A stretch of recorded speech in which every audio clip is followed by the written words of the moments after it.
is that time of year again. It is time to dye my hair. My roots are ridiculously, embarrassingly long, so let's fix this. It's always a pain trying to separate the blonde. I feel like that part is the most tedious of all of this, so I just kind of braided them out the way. So first of all, I am using Igora Royal 777. I will show my inspiration pick, and it's kind of maybe leaning more towards a brown kind of a copper, a bit more chocolatey, which I liked. So we'll see how it turns out on me, because I already have red hair underneath from having dyed it for a couple of years red. The formula that I followed called for 80 grams of 777. I only bought one tube, and that was about 55 grams, I would say, more or less. I did keep the measurements of all the colours the same, so we'll see how this turns out. Then I added 30 grams of 66. I was surprised that this was coming out white.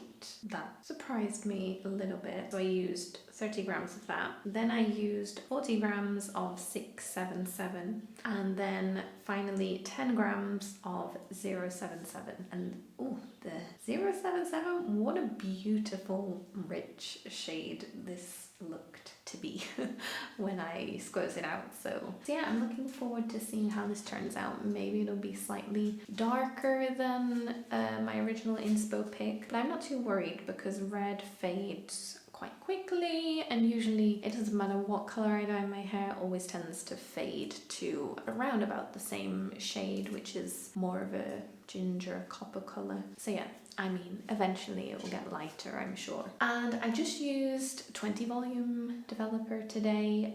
I don't think I need very strong because I'm not going super light this time. My roots are kind of dark, but I'm not too worried because the color that I'm doing over top is kind of a dark shade as well, more or less. And then of course the ends of my hair are light, so I don't think I need a super strong developer today. For every tube you're supposed to use one of those little bottles, so I used 2.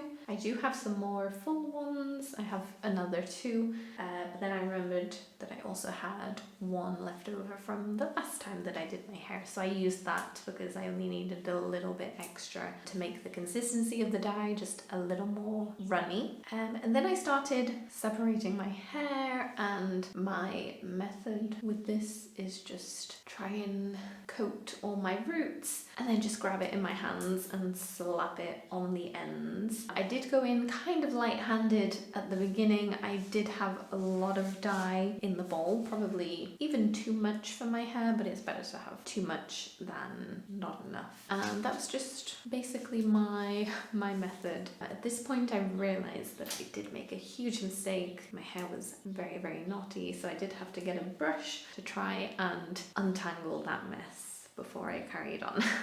Once I was done coating all my hair with a light layer, I saw that I had a lot left in the bowl, so that was when I just took some on my hands, rubbed it into my roots, took some in my hands again, rubbed it down the ends, tried to make sure that I went all around the edges, right up to the root, because I don't want any brown spots left in my hair. And then I clipped it up, and I'm putting a bag on my head and setting a timer for 45 minutes. And of course, like every time I dye my hair, I make a complete mess. So I have to clean my arms. I'm sure I have dye all over the back of my neck, my ears. So I have to sort that out and clean my sink. But surprisingly, I didn't get any on the floor, which I normally do. And I didn't get any on the walls, which I also normally do.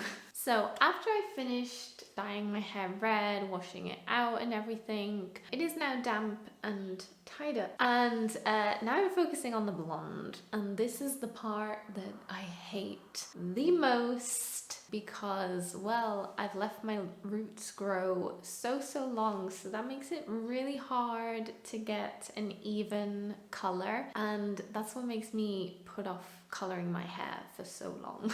I'm just using this box dye from Garnier. Tell me why I'm using professional color for the red part of my hair, but I'm just using a box dye for the blonde. Make it make sense.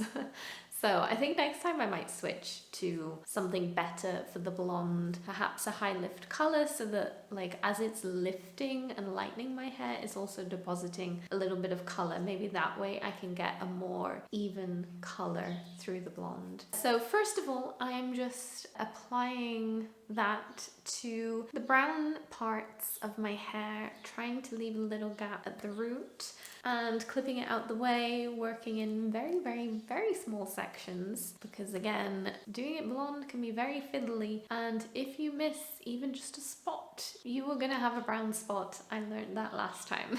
Once I had put all that in, I left it for about 25 minutes. And then I went in and did the roots and really tried to saturate them as much as possible. And then I also ran it down to the ends of my hair too. Probably not super necessary, but I wanted to make sure that I didn't get any banding through my hair. And I left that on, I think, for 20 minutes. I can't quite remember now. Once it was done, took it out, rinsed it out, and here I am today. It is a couple weeks later. You can see I'm already getting brown, growing through, and this is the finished result of my hair color. The blonde, it's a little bit darker in this section. You can notice it more when it's wet. I will insert a clip here, but I don't think it looks too bad. I am debating getting rid of the blonde. I don't know. I can't decide. I'm not sure. I might go over that bit again with some more bleach to try and even it out. But I always feel like it looks terrible after I first do it, and then after a few weeks. I don't know if it's that I get used to it, or using the purple shampoo, it tones over the course of a few weeks and then it looks even. I'm not sure, so I may leave it. I will also insert some photos so that you can see how it looks straight, how it looks wavy, tied up, and that sort of thing. I'm looking outside. I need to go and get my dog because she just ran off. We don't have a fence in the garden yet, and she is gone, wandering off.